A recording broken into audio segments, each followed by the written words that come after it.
Hello learners, welcome to National Institute of Open Schooling. Today we will be covering the 4th chapter in your syllabus, that is Father, Dear Father.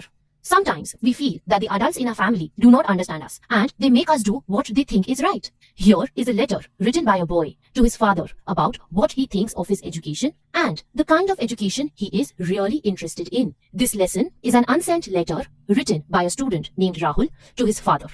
This letter was published in the Hindu newspaper as an article. It hints that Rahul came second to class and he informed about this to his father, which was certainly not light. The father bluntly told him to think before answering without even trying to know as to how the rank slipped. This shows that the father-son relationship was not a close one. Rahul and his father were very different. They were poles apart.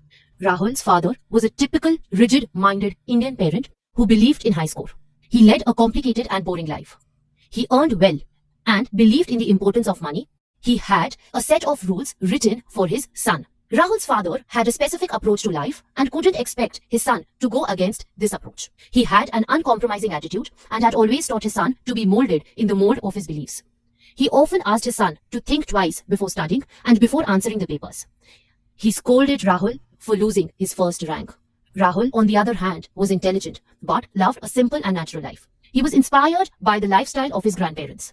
Rahul learned from his grandparents that peace of mind and happiness were the most important things in life. For Rahul, practical education mattered more than theoretical examinations. In Rahul's opinion, high scores were of no use if one was unable to put his theoretical knowledge into practice. Real education is that which comes handy in our day-to-day life. For instance, it should teach us how to protect our plants from pests, how to fix a fuse, or how to make your own desk using your carpenter tools. Rahul's argument against the education system in India is quite convincing. He's against the Indian educational system, which is characterized by rote learning without any practical exposure to the real world. Rahul, in the lesson, condemns the emphasis placed on examinations, marks, and ranks. Rahul was very fond of his grandfather. Rahul's grandfather was a man who believed in simplicity. He was in sharp contrast to Rahul's father. Rahul often asked his father whether his grandfather was a liar in order to remind him that his grandfather's life was the one worth living and not any failure. Rahul, in the lesson, refers to the 70 years age of his grandfather and questions his father if the world has turned upside down during this period. It was during these 70 years that his grandfather had acquired a loads of experience which Rahul considered ideal. Learners, in the chapter, Rahul's grandfather had a carefree and a beautiful childhood. His days were spent plucking the mangoes and guavas from their orchards, having picnics on the banks of the river, where the men cooked mouth-watering food, played marbles and gilli dandas. During grandfather's time, studies were just an addition. They were just an ancillary subject. Then, living and experiencing were the major subjects.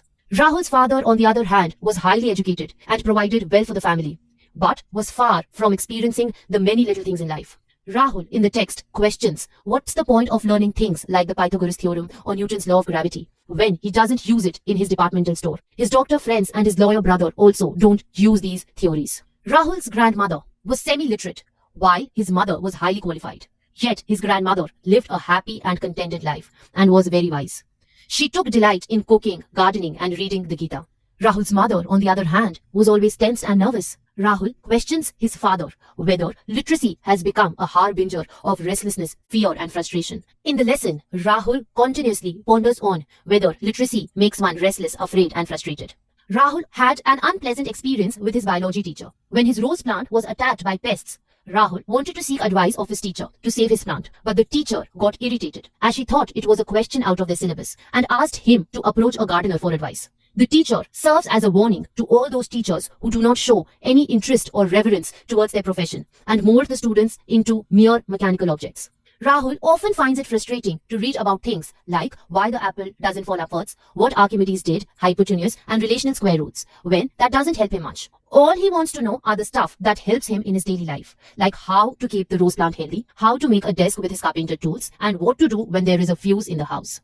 These things are not even written in the school text and no teacher teaches it. He feels like he's not living and observes that life is just passing by. He questions on the point of being like the character Vinu from an award-winning film who memorized that the hibiscus plant is red 100 times but colored it yellow in the book. He feels that if he meets Newton, then he wouldn't even recognize him as he's so busy learning about him. Rahul, in the lesson, expresses a fear that his rigid schooling deprives him from the joys of learning. He constantly tells his father that the overemphasis on his studies has taken away all his enjoyment from his childhood. He says that education does not seem to make people happy. Rahul condemns our educational system and explains the reason for losing his first rank. It was due to his disagreement with his teacher regarding an answer in English grammar. Although the teacher was wrong, but he was adamant that he was correct. Rahul criticizes such an education system which curbs independent thinking and encourages blind adherence to whatever the teacher teaches. In the lesson, he uses satire and writes that if his teacher says George Bush is the president of India, sun rises in the west, or the earth is flat, then even though it is completely wrong, he henceforth, for the sake of getting the first rank, will write it so. "O father, dear father, learners" is a heart-wrenching letter addressed to a father by his son. The letter writer Rahul is the class topper in his school who slips to the second rank for losing a quarter marks. This letter is his anguished plea to his father, who scolds him for losing his first rank. Rahul, in the lesson, is against the Indian educational system, which is characterized by rote learning without any practical exposure to the real world. He condemns the emphasis placed on examination, marks, and ranks. Learners, let's just go through some important points from the text. Rahul believes in high score. Rahul's father cannot compromise. Rahul's father believes that money is very important. Rahul's father doesn't trust his son, he trusts his teachers more. On the other hand, Rahul believes in a simple life. He believes in a flexible and an easygoing life. Rahul believes that peace of mind and happiness is very important. He, in the lesson, says that his teachers are very adamant and stubborn. In the chapter, rote learning is condemned by Rahul and he emphasizes more on thinking and reasoning.